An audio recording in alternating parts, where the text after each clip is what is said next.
So one of the comments I had on one of my videos the other day by someone actually I've known for a good 20 years now, she asked me if I would ever do anything to put myself back in jail now, and do I think my journey's changed me for the better. So yeah, massively, my journey has changed my whole life um, in so many different ways. So first of all, it's going to jail was the best thing that ever happened to me. It's taught me a lot about myself. I done a lot of work on myself that I needed doing. It built better relationships with my family. It built a better relationship with myself. It got me out of that world of crime. As you all know, I was in for drug offences, been in that world from a teenager. Had I not gone to jail, 100% I still would be in that world now, without a doubt, because it's all I ever knew. And the big question is, would I ever put myself in a situation to put myself back in jail? Not in a million years. You know, every day is a struggle. It's tough. It's not easy coming out to not having what you want when you want, or maybe having money then not having money, but you knew how to make money, so it was fine. But what I have now is more precious than any of that, and that's such an amazing relationship with my family and friends. You know, I've always been close to my parents and stuff, but I didn't realize how in my head I thought it was close until I went to jail. Actually, I realized how crap it was. You know, I was running around on the streets doing what I had to do. Sometimes I wouldn't get home till 11, 12 at night, and that's 7 days a week. You know, you're doing it continuously. So you might pop round your dad's for an hour for dinner, and then you're like leaving because the phone's going nuts and stuff like that. So no, it wasn't a relationship at all, really. So yes, I think the main thing for me that really hit home was, obviously I got arrested, I landed up in jail, and the first thing that sort of goes through your head is, right, okay, I could carry on doing things on the outside, I could do things in jail. You know, you always hear there's more money to be made in jail than there is outside, which is it's true. You know, people made some crazy money in jail. So I had all of these thoughts going through my head and stuff, and then I'll never forget the first visit I had with my dad, and that's when it really hit home. I mean, I've never ever in my whole life seen my dad cry, and I'll never forget on the visit he said to me, he was like, I don't understand. He said, you could have gone to jail for fighting or something else, like, he said, but you went to jail for drugs. He said, like, you of all people, like, know what it does to your life. Like, it ruined your life for so long. And yet you want to sell it to people and cause more damage. Like, why would you want to do that?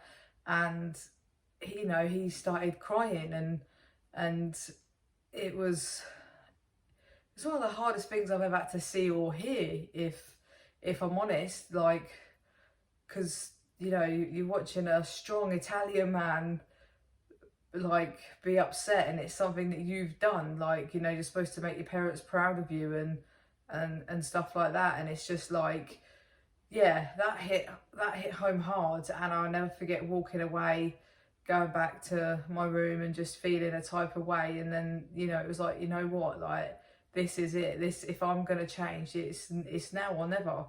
Like, this is it. Like, I'm gonna stop. Like, I'm done with it. And I never really thought about what would happen in when I got out, because it wasn't an issue, because I knew I was looking at a long time. Even though I was on remand, I knew I was gonna be serving at least 3 years if I was lucky. But I was thinking I was looking at 4 to 6 years to serve. So, you know, you go away and you spend a lot of time with nothing but your own heads, which is quite dangerous in jail.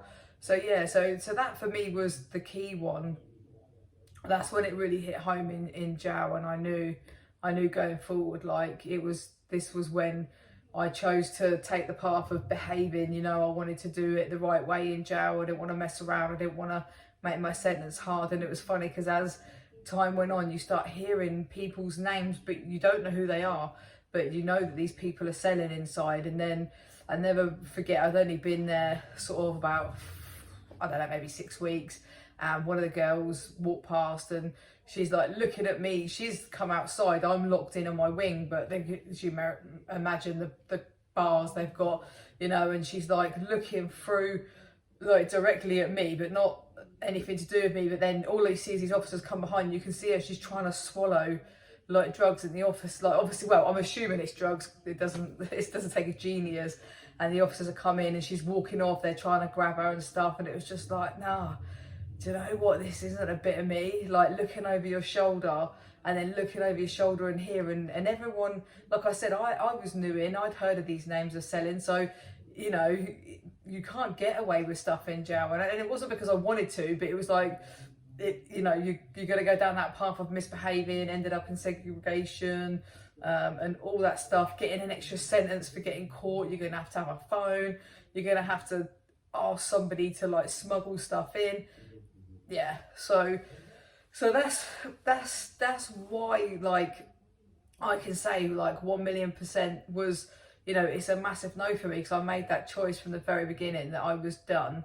I was literally done with that. And then, you know, and obviously as well, like seeing my dad, and then as time went on, you kind of like speak more, you know, with my brother. I don't know why, I kind of thought, not that he'd disown me, but I thought, I don't know, he would just be like, didn't expect any less of me, but actually it built us the best relationship we've had all our lives. Like he literally supported me, anything I needed he'd done for me.